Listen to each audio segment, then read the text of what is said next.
Hey everybody, how are you? Shilpa Agarwal here from Shilpa Agarwal, book writing and marketing coach.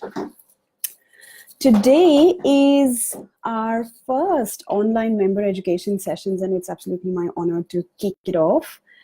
And we're going to talk about your story matters, right? So, yes, it's easier said than done. It's something I can just impose upon you, impose upon the whole world, like tell you, yes, your story matters, so you must write a book. But how, right? So, that's what we're going to explore in depth today, right? So, I will just wait for like half a minute or one more minute for someone to jump on live. Otherwise, I'll keep going anyway. In the meanwhile, yeah. So I see there is one live viewer. Please tell me who's watching me. Tell me what's happening on your side of the world. Or like, of course, you're in South Australia, but what's your day been like? And also, I would love to hear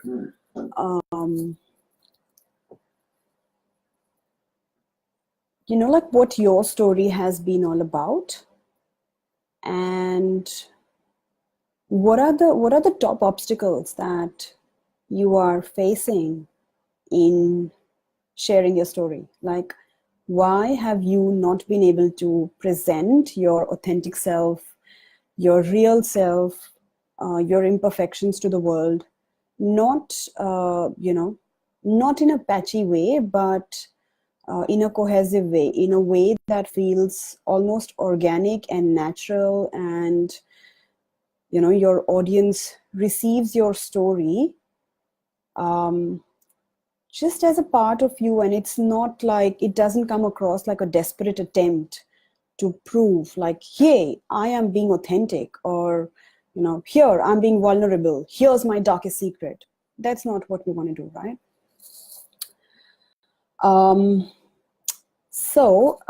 Yes, I see there's two ladies online. If you would like to, comment, please do that. It'll be fun, engaging. Otherwise, I'll just, start rocking. So my first question to you is, why don't we become the authors that we want to be, right? And yes, of course, like, I'm not going to wait for the live comments to show up because there might be a bit of a time lag. But I'm going to share with you the reasons that I have learned through my own journey, and from the journeys of my clients, and from the many other people who have shared or like confined in me, but not confined, confided, confided in me, their reasons of not sharing their story, or what are their fears, or what holds them back, right? So the first thing is self-sabotage. Actually, let me write for you, right? So if you're watching the replay, please comment #replay, and please respond to the comments that I'm doing, because I'm kind of making it a live workbook of sorts inside Facebook Live. So yeah, my first question is, why don't we become the authors we want to be? And there are many reasons, but the top ones that I have identified is self-sabotage, right? And what do I mean by self-sabotage? There are many versions of sabotage, and we sabotage writing our story. We sabotage sharing what we've got by comparing ourselves to others, right? And this is a learned behavior, right? So I'm really getting into the juicy part of it now. Like, if you're here, just watch. So the top reason for self-sabotage and how we do it is, by contracting the disease of comparisonitis, which means, you're comparing yourself to others. And in most cases, it means you're comparing your worst to the best of others, right? You're comparing your sulky, your depressed, your, one of your down days to the real, bright, colorful, fun, exciting social media image of someone out there, right? While you're totally losing perspective on, they might have their down days and it's okay for you to have yours, or they might have their imperfections, but they're not sharing those. So, but the thing about comparison is that it runs really, really deep. And this is the juicy bit. So, listen in, like the whole video will be worth it just for this. We as women, and it's not only women, it's like men and women, but we here, I'm just referring to women, it's SA women. So especially we as women, we are conditioned to compare, to be compared right from the time you're born, right? Who does she look like? Oh, wow, she's got, great hair or whatever. Like, our appearance starts being commented upon. Like in the beginning, it's cute comments. And then there becomes like, oh, why is she having so many breakouts on her skin? Like, even if your mom's saying that to you. But even before that, even as a 3-year-old, right? You are bound to compare, like she has more lollies than me, or she has more friends than me, or her dress is prettier than mine. Like there's hundreds of versions of these, right? But you know what I'm saying. So it's a learned behavior. We have been practicing comparison for like from the time we were born. So it's only natural that we have mastered it by now. But the good news here is that it's a learned behavior. So which means it can also be unlearned and it can be replaced with a new learned behavior, right? How's that sounding? Like, so really self-sabotage, comparisonitis. I love the name of the disease, right?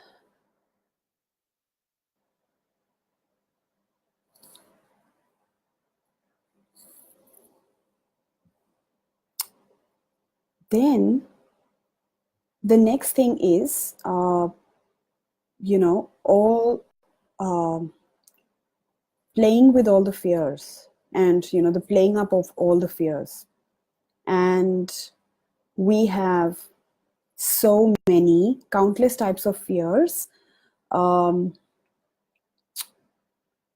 fear of, and this is all like, yes, right now I'm talking in respect to writing your book and what stops you from sharing your story, but it's not limited to writing your book. You get the feel, right? It's a very universal concept, right?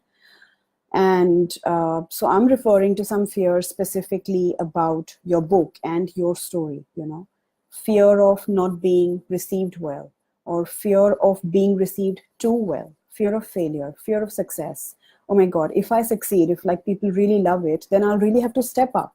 What about the technical bits? What about my grammar? Fear of not knowing where to begin, right? Fear of not being good enough, fear of, you name it, like, fear of not having enough results, fear of not ever having any results. Like, what if I never get out of this stuckness? What if I'm never able to share my story, right? So that is also a fear. And yet, like we all have these desires inside us, and we all have these sabotage patterns playing upon those desires. And still, so can you see, like, we've got our desires, to which, to kill which we plant sabotage patterns. And then so we do the sabotage, and then we're like, oh, but I'd still really like to make a lot of money and really like to succeed and really like to write that book and really like to share my story and be visible and be vulnerable, right? Or maybe I said it the other way, right? So we've got these desires, but underneath we've got that sabotage, and underneath we've got, like the real purposeful desires, right? But can you see, the purposeful desires will never be able to show up because the layer of sabotage is stopping us, right? And you might ask, oh my God, so how do I eliminate this layer of sabotage? That's a great question that I have opened up, right?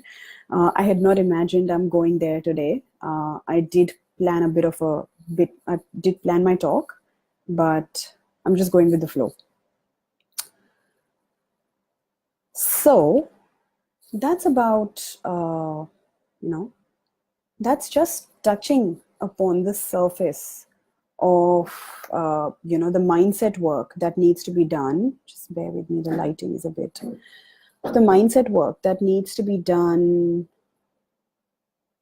in order to write your book. And again, in saying that, I'm not saying, we have to all become perfect, but awareness of the patterns that are playing is so important, because what you can't see, you can't work on, right? So we need to see our patterns, and for which, here's one more tip that I wanted to share with you, right? If you have ever, worked with, and I have done this a lot, like a lot of NLP work and various modalities, and I won't even go into the naming of modalities, but in today's world, you are constantly made to feel that your blocks are not even known to you. Like they are made to be these mysterious things, right? Which you have no control over. And then can you imagine how helpless that makes you feel? That, oh my God, I have some blocks, I have some challenges, I have some, past life drama going on, which I have no control over, which means I have no control over how I can change my life, or I cannot design my life the way I like it. And that's not true. So yes, these, a whole lot of healing, coaching, EFT, tapping, kinesiology, you name it. I'm not even an expert at those. But all these modalities are helpful. But the main belief that I want to tell you is that in doing anything, and especially in writing your book, and why you're stopped or why you're feeling blocked, or, people tell me, I'm feeling this fear, I don't know, I'm feeling like I'm not ready yet, and I just don't know why. And then, you want to work with some mystic, right? There is no mystery behind your fears and your sabotages. It's really uncoverable, right? That's the topic of a whole, a separate discussion.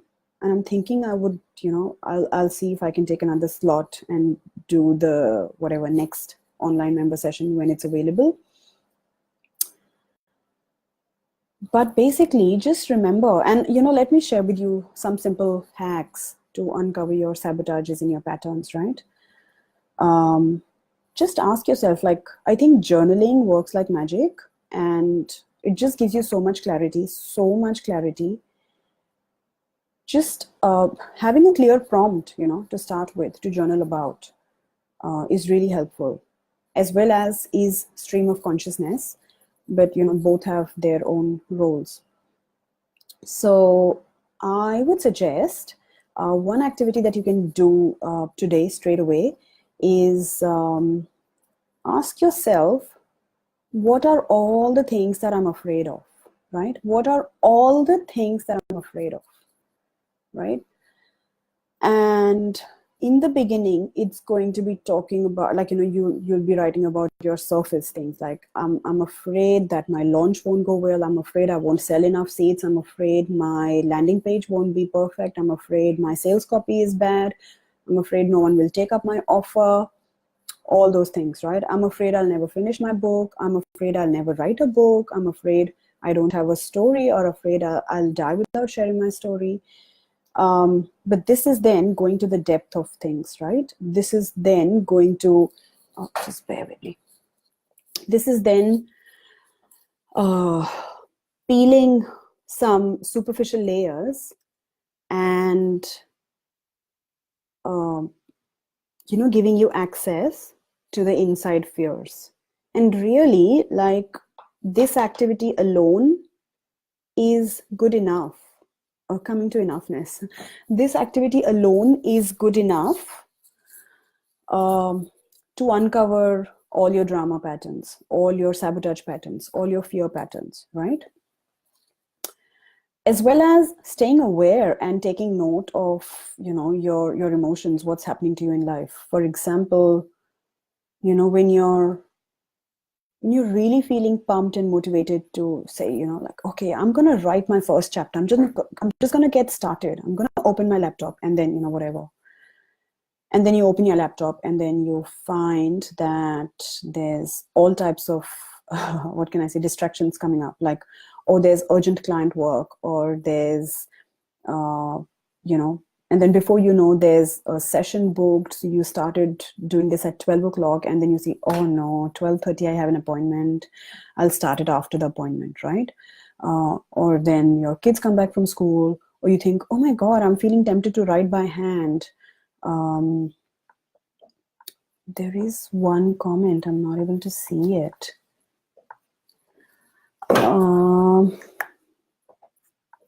Sorry, I don't know what's happening here, but for some reason, Facebook's not showing me, like I'm not able to scroll up. Never mind. So, yeah. Let me look at myself going live. Hey, that's Mary. Hi, Shilpa. That's what you said. Yes, and Mary, it is so good to see you and to have you here. Mary is one of my beautiful authors whose book, Creative Rebel, is coming out soon, like in a couple of months. We just had a good laugh about she feeling very, very pregnant and ready to deliver. And I said, okay, hold on, like the delivery have... Yes. So, Mary, this is the online member sessions, and this is the first one. So everyone is, people are scheduled to hold expert sessions, and I'm the first one to have a go. So, talking about your story matters and how to share it like a pro. So, where was I? Yes, you might be just ready to get started with typing out the first few words for your book, and then all the objections, all your worst fears. Here's the thing: all your worst fears will actually turn out to be true. So the universe will test you, and it's in that moment that you have to identify, acknowledge these distractions and say, it's okay. Thank you for trying to stop me. Thank you for trying to keep me safe. I know it feels dangerous, but let me go ahead. And I'm, it's looking after your conscious mind, actually, not your unconscious. It's taking care of your conscious fears. And just like, doing a little bit of encouraging self-talk, like, yes, I know you are trained to run away from tigers, but trust me, there's no tigers here. It's just a computer and me, and I can write, and it's okay. And no one is seeing this. So the one thing that stops people from writing or sharing their story, why has my screen frozen? Yes. The one thing that stops people from sharing their story is the fear of upsetting their loved ones, because,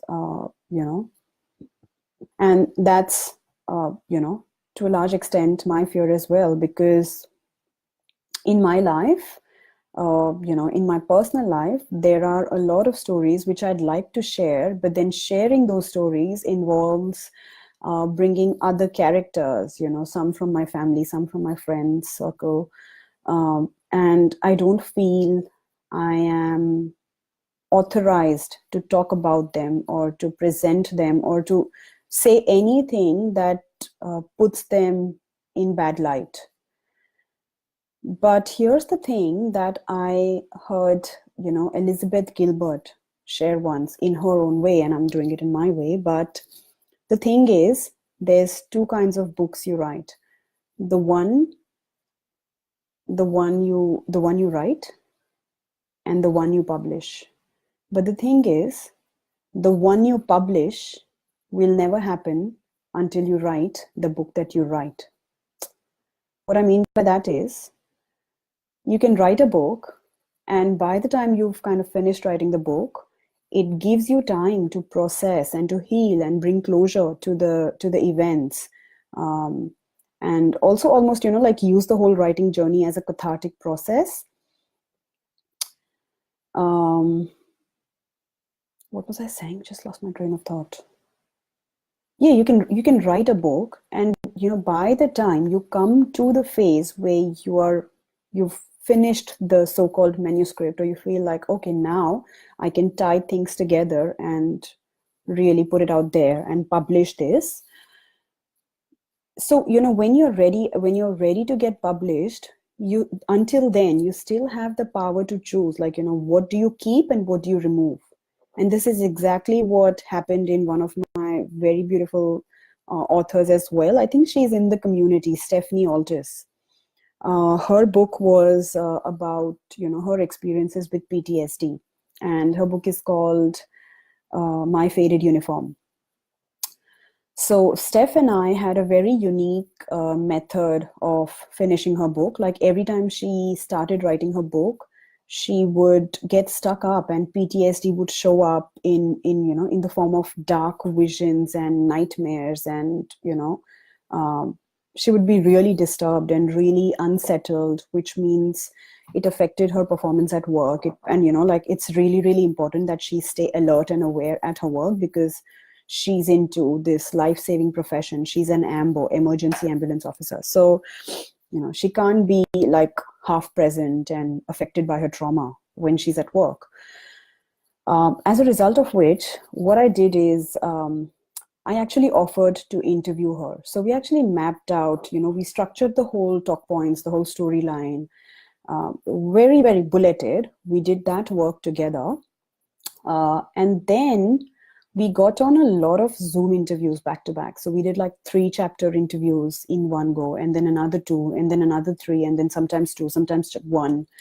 So in about 5 to 6 interviews, where I was just holding space for her and following that bullet, that bulleted outline. And I'm like, yes, I'm with you. Tell me more. Right. What happened? And, sometimes I had to ask her, prodding questions to bring out the truth and to bring out the essence of what she's trying to say, or the lessons from the events. Because, when we chat, it's easy for us to just say, oh yeah, Mary, I love your comments. Acknowledge the fear and do it anyway. Ignore the inner saboteur, and definitely cathartic. Mary is evidence as well. So we did the whole interview style. And then, I transcribed I had it transcribed, all those interviews, and provided it as a compiled first draft manuscript to Steph. And the beautiful thing that happened was, so that was the book she wrote, but that was not exactly the book she published, because when she was going through the whole manuscript, she realized these are the things I don't need to tell anyone. Like, people, it's not adding value. People don't need to know this amount of details. It was good to share with Shilpa when I was in conversation, but that's about it. And I felt heard, I felt seen, I felt acknowledged and validated. And my experience was my experience, and no one else needs to read it to validate my life. You know what I mean? So that's what happened with Steph. And yeah, I hope it's been good so far. I will, I can only know what you're getting from it when I see your comments later.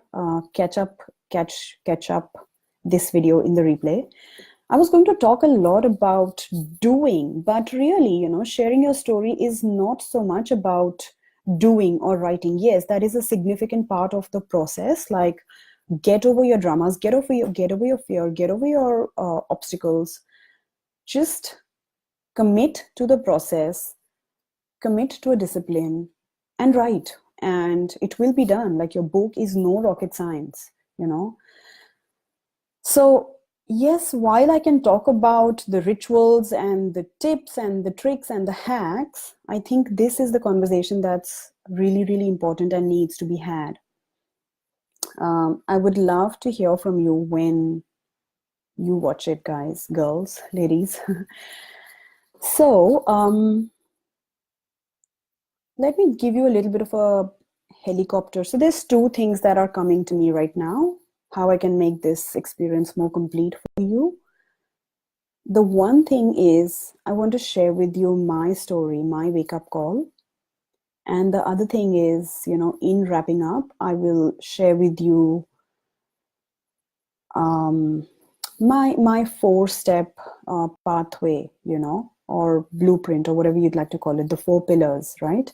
That's what I'm writing my second book upon. It's called, so yes, my second book will be called #Enoughness, Your Story Matters. And it is a 4-step pathway to own your worth and share your story. And I cannot tell you how happy I am that we really had the conversation that we just had. Coming to my story. So where did enoughness come from? And I think this story is a lesson in choosing your theme, choosing your topic, choosing your book title, whatever, right? So there is no shortcuts to your story, truly, right? So what happened with me was, it's not like really, really old. I have been working, like in bits and pieces on my second book, and I was going to make it something clever because I do, what can I say?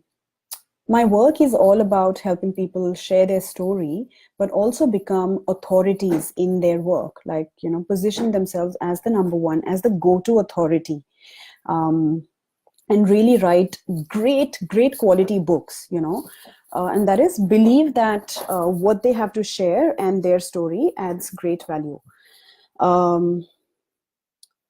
So I was initially going to call it something clever. It was going to be like 6-figure authority. So the author is contained within the authority.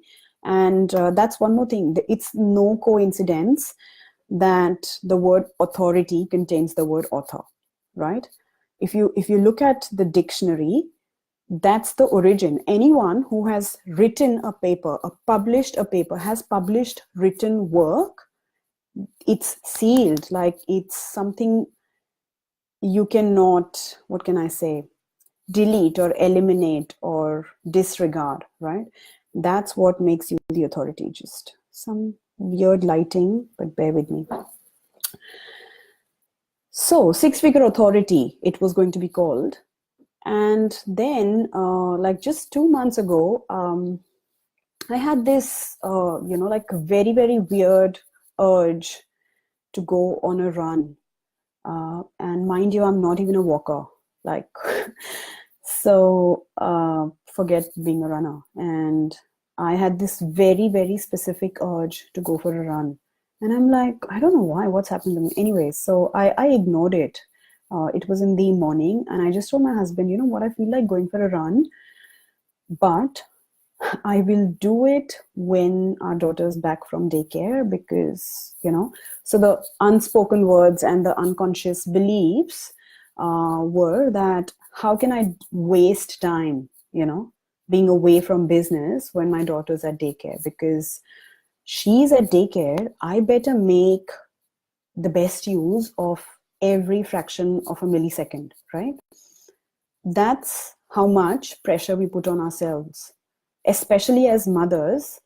The thing called mother's guilt is real. It's a real struggle every day in ways we don't even realize. Like, it's a subconscious thing which keeps on happening.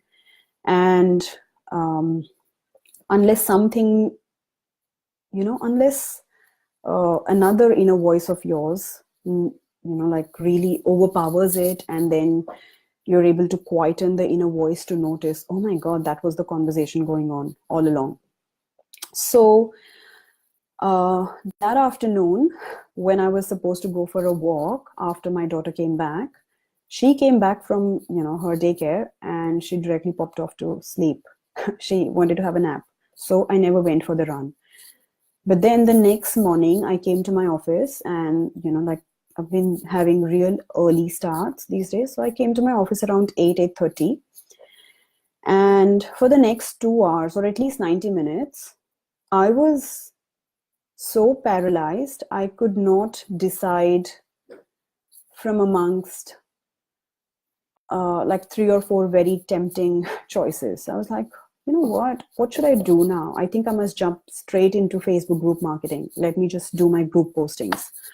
No, but it's the morning time. I don't want to just directly get into marketing. Let me journal, let me journal a bit. Something's happening. I was feeling restless because I didn't answer the call yesterday, right? And I was like, let me journal, But then I was like, journaling, I was feeling a bit lazy as well. And I'm like, no, I think I'm looking for some inspiration. Let me read a book, but let me listen to an audio book. So these 4 things, I was just jumping from A to B to C to D and not doing anything. And I spent like almost 90 minutes not deciding, staying stuck, until like the real thing showed up, and the urge started to show up again. Shilpa, just go for your run. Like, you need to go for a run. And I was like, okay, this is coming up again. What's happening? So I again told my husband, I feel like going for a run. And, men, how they are, simple and like straightforward, like, yeah, go. I was like, it wasn't even, yeah, go. He just like acknowledged it with the, yep, yeah, fine, whatever. Like, and I was shocked and surprised, and I was in denial. I was like, how can he not stop me? Like, he didn't stop me, really. Am I allowed to go for a run at 10 in the morning? That's the time I'm supposed to be making business happen, right? I should be on a sales call right now. I should be marketing. My daughter's at daycare. How can I be so arrogant? If I wanted to go for a run, I should have gone at 6 o'clock, ideally. And all these, So the fact that he did not stop me really scratched my brain. And I realized how unworthy I had thought I was. This is real. This is, the real story coming out. So it was about, I have the option, I have the liberty, I can take these decisions for myself. Nobody has the power and the authority to stop me. And like, it's not even about, I'm not asking anyone for $1 million. I'm just wanting to go for a run, which is good for my body. And it's okay for a mom to do something for herself while her child is at daycare. And, it's our belief that they are really missing and really sad and really kind of feeling separated from the family and having anxiety and whatnot, but really they're having fun. So anyways, the good news was, girls, that day I did go for the run. I had the run, and I was, a whole lot of thoughts were coming, like racing through me. It was like a download happening. I don't really talk a lot about in like, the spiritual woo-woo kind of language, but it felt like something was trying to, hit me and touch me and come in contact with me and manifest through me. And how could I not pay attention to that message? So that was the beginning. And, I did go for the run, and I came back from the run, and I just like felt my thoughts racing so fast. I could not capture them on paper, but I did my best. I was journaling, and then this thing came, like, you are enough. No matter how fat you are, how white you are, how black you are, you're enough, and enoughness. I don't know, for some reason, I just started writing #enoughness. And I was like, oh my God, this is beautiful, #enoughness. Like, this is going to be my book, Oh, Mary, thanks for staying. And then the beautiful thing that happened was, I'm going to show you. So this is like my A4 journal from my year of travels. Like, I was caravanning for all of 2017. And I've literally done like a lot of stream of consciousness journaling in this whole book. And when I looked back in this journal, I was just like scrolling and I was just glancing through some pages, and the theme of enoughness was always there. Like, I have written these very words, like the #enoughness had already come through me so many times, but it took me 1.5 or a bit more years of resisting it until it said, I'm going to be resisted no more. Oh, this is so good. I have never expressed my story publicly, like in a closed group even, like this. So thanks for being here, guys. But this is the foundation. This is why I'm writing my second book, which is going to be called Enoughness, and it's going to look at enoughness from especially for aspiring authors, and what stops you from becoming the author you want to be. That's about me. Now let me share with you. It feels really, really clunky right now to talk about anything structure, because we've just been in so much flow. But let's do this, right? So for any one of you, and I think the structure that I'm going to share now is going to be really helpful for anyone who's looking to write their book but doesn't know where to begin, right? So here's how I've structured my work, and this is the journey, this is the process that I take all of my clients through. And I've got 4 pillars. Each of the pillar starts with an M. And the 4 pillars are, I'm going to write it here, right?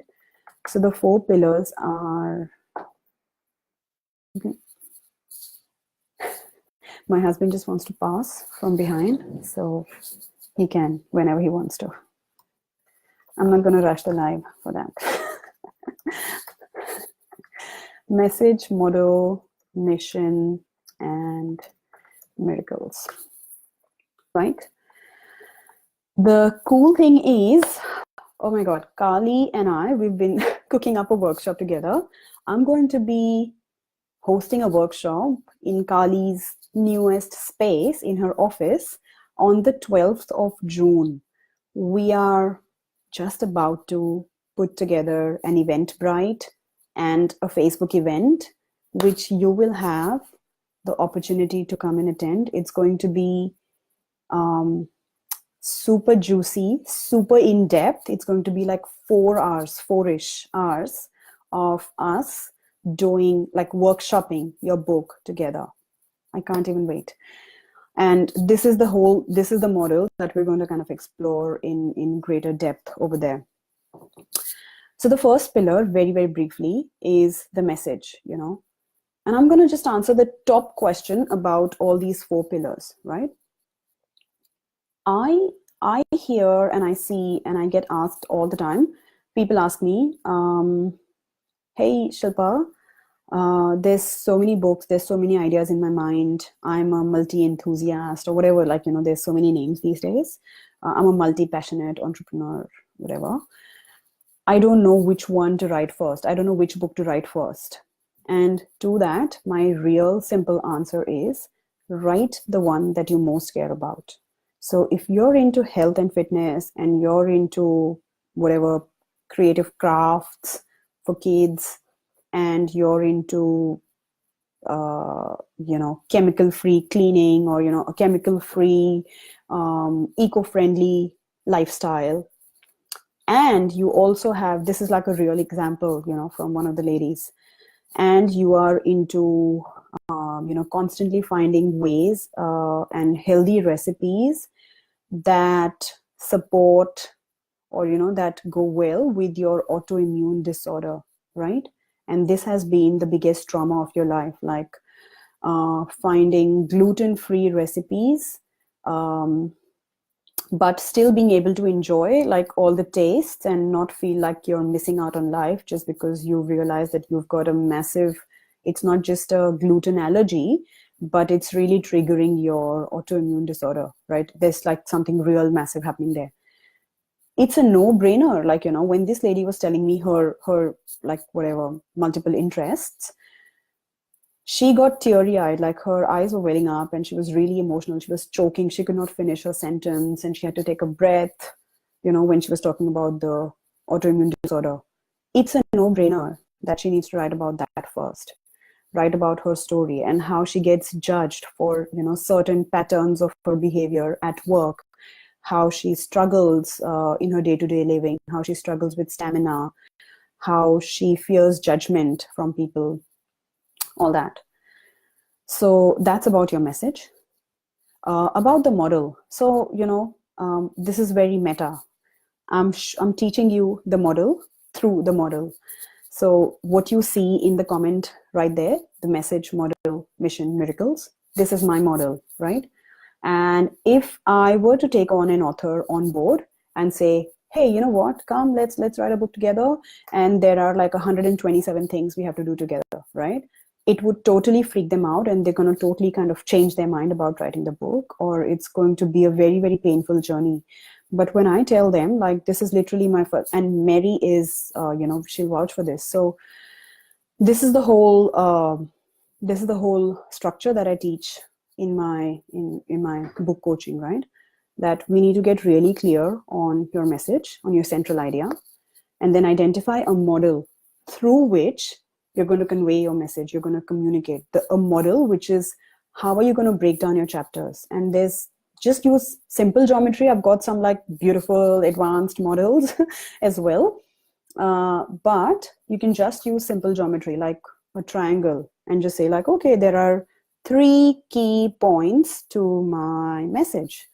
Or in my case, I would say there are 4 key pillars. Your book is not complete. Your whole book writing authority, 6-figure objective is not complete until you are in alignment in all the 4 pillars, right?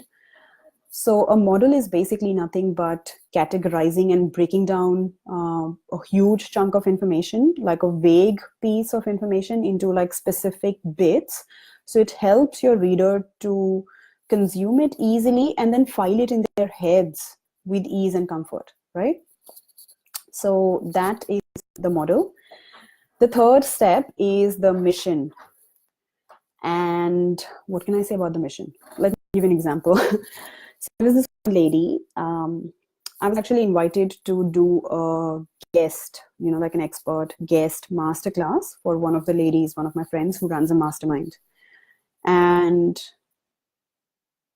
like this lady who had written a book about surviving cancer. So it's not something small time. It's a serious book of inspiration, which so many cancer, people struggling with cancer need to read, to give them the hope and the inspiration to keep on pushing one more day, just keep showing up, be ready for life, embrace life.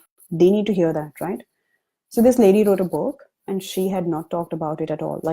And then the other people in the mastermind, we were on a group Zoom call, and the other people said, hey, for example, let me just use the name Jane. Hey Jane, you've written your book, like, how's that going? What's the status? Have you like published it? Have you finished writing it? And she said, yes, I just released it on Amazon last week and I've had a few people buy it. So she was whispering about it, and I'm like, while she should be shouting from the rooftops, it became a joke. It was like, yes, I have written a book, but nobody please go and read it. Please don't buy it. It's on Amazon, but don't check out the link. That's what most people do, right? And exactly the contrast. So the pain and that feeling. We all have done that. I'm not saying I'm perfect. I've done that many, many times in my life in different areas. We know the pain with that kind of behavior, how out of alignment we feel, how we feel we are kind of denying our purpose and like not living up to why we have been given this life. So the thing about mission is basically a lot of action, and it's not only marketing but action, as in, yes, you can really get clear and passionate and have a wake-up call about your message, but it all boils down to what you do with it, right?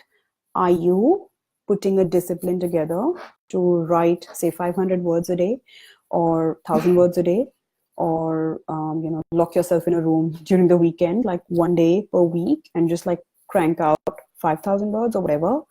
Or are you recording videos on Zoom and then just like transcribing them? Are you working with a mentor? What are you doing? So the mission for me are the action steps, be it for the writing, be it for the research. But are you able to tell yourself every day that today I did something to move one step forward in the direction of bringing my book to reality? That's the mission. And we do a lot of that together. Otherwise, like, we've got Mary here. It's such good moral support, Mary. Thank you for being here. We've done that clearly. That's why her book is out. Hey, we've got Mary Ann Bennett as well. Thank you for joining. As well as, so the last pillar is miracles. And again, like, yes, my model is a bit linear. So as well as it's not on second thoughts, right? So message, model, mission, miracles. If you've done the messaging bit correct, and if you like, forget about correct, if you've just done it, like done something, and you've done the model work, and you've done the action, the mission work, the miracles are bound to show up in your life. And by miracles, basically, when I talk about miracles, what I talk about is tapping into the question, who, right? So who needs to know? Who can help me? Who can connect me with someone who can spread the word? Who can connect me with someone who is on a similar mission or who gets me? Who can connect me with someone who's got a community around this? Who would like to have me on their podcast? Who would like to interview me? Who would like to give me a foreword? Who can I reach out to for testimonials? Who can I reach out to, or who are my successful clients whose case studies I can put in my book? All these things, when you just tap into the potential of people, which is also one of the key values in SA Women. So you're shouting your book, Mary. So yes, like tapping into the, what can I say? People potential and being willing to receive the money. Like, let's talk money clearly, right? We're doing this so we can have more money, so we can have more freedom, like so we can really live a life of less clutter, more meaning and more worth and more purpose, more achievement, right? So I think it's time to stop. I had aimed to make it something under 20 minutes, but it's totally not worth doing it under 20. So I think 50 is good. That's it, girls. I'm going to stop here, and I've shared with you briefly my 4 pillars. And remember, I'm hosting a workshop, like the first one. I'm just doing everything first. I'm hosting a workshop in Kali's space. I don't have the address yet, but we'll put out the details to you soon. It's happening on the 12th of June, right in the middle of winter. Block that date in your calendar already. And and we're going to be able to do the message, model, mission, miracles on your book, like firsthand, really over their workshop. So I hope this was valuable. I trust this was valuable. It was valuable.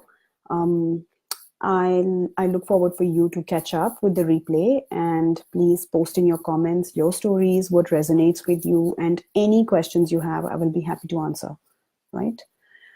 Thank you, girls. Thank you, ladies. See you soon again. Bye.